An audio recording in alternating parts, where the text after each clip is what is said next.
मुंबईच्या मध्य रेल्वेवरील एसी लोकलमधील प्रवाशांसाठी आजची सकाळ त्रासदायक ठरली। टिटवाळाहून सीएसएमटीकडे जाणाऱ्या एसी लोकलचा एसी अचानक बंद पडल्याने डब्यातील उकाडा वाढला आणि प्रवाशांचा जीव गुदमरला।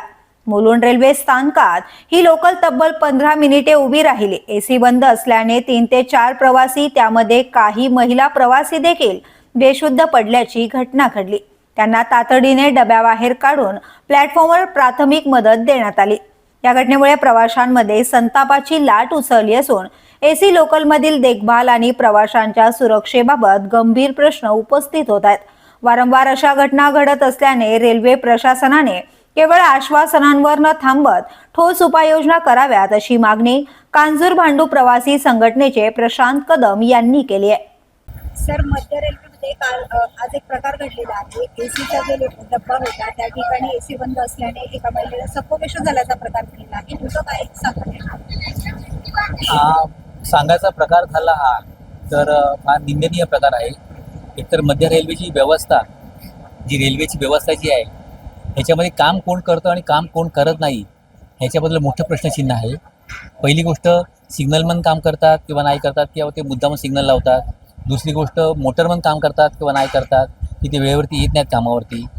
आणि चौथी गोष्ट, रेल्वे अभिमानाने पेपरामध्ये किंवा ना इलेक्ट्रॉनिक्स मीडियाला जी न्यूज देत असते की एवढा रेव्हेन्यू जमा झाला, तेवढा रेव्हेन्यू जमा झाला, एसी डब्यामध्ये आम्ही एवढ्या लोकांना पकडलं, तेवढ्या लोकांना पकडलं, तर ती पकडाच। पण तुम्ही जर प्रवास करताना जर तिकीट काढून जर प्रवास करत असतील तर त्यांना तुम्ही सुविधा कोणत्या देतात?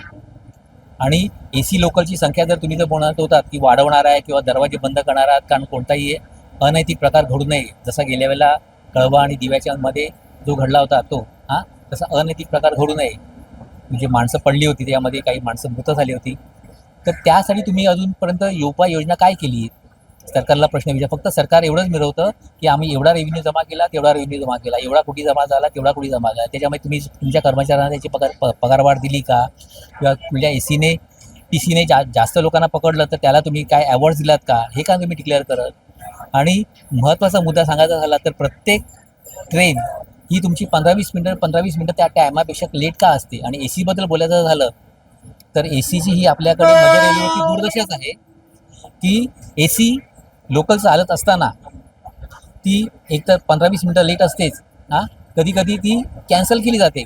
मग त्यावेळेला एसी पास ज्यांनी काढलेला असतो त्यांनी कोणाकडे बघावं?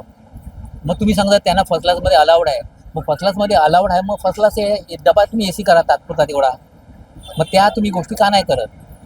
आणि ही गोष्ट एसी प्रवासवाल्यांचीच नाही आहे, सर्वसामान्य माणसांची सुद्धा आहे। कारण का सर्वसामान्य लोक जेव्हा रेल्वेने प्रवास करत असताना त्यांना इच्छित स्थळावरती टायमावरती पोहोचायचं असतं, त्या टायमावरती ते लोक पोहोचू शकत नाही आणि त्यावेळेला त्यांना लेट मार्क लागतो। त्या लेट मार्क लागल्यावर त्यांचा जो पगार कमी केलेला असतो त्याला जबाबदार रेल्वे आहे। मग तुम्ही जो रेव्हेन्यू जो जमा करता तो तुम्ही त्यांना देणार आहात का? सेंट्रल आणि वेस्टर्नमध्ये जो दुजाभाव तुम्ही जो बोलताय त्याच्यामध्ये वेस्टर्न रेल्वेला प्रत्येक ट्रेन ही 2 ते 2.5 मिनिटावरती आहे, 3 मिनिटावरती आहे। लेट 1 मिनिट लेट झाला तर त्याच्या शक्यतो इकडे लेट नाहीच आहे, तिकडे भरपूर गर्दी असते। वसई विरारच्या ट्रेनला चढता येत नाही असं लोक सांगतात इकडची।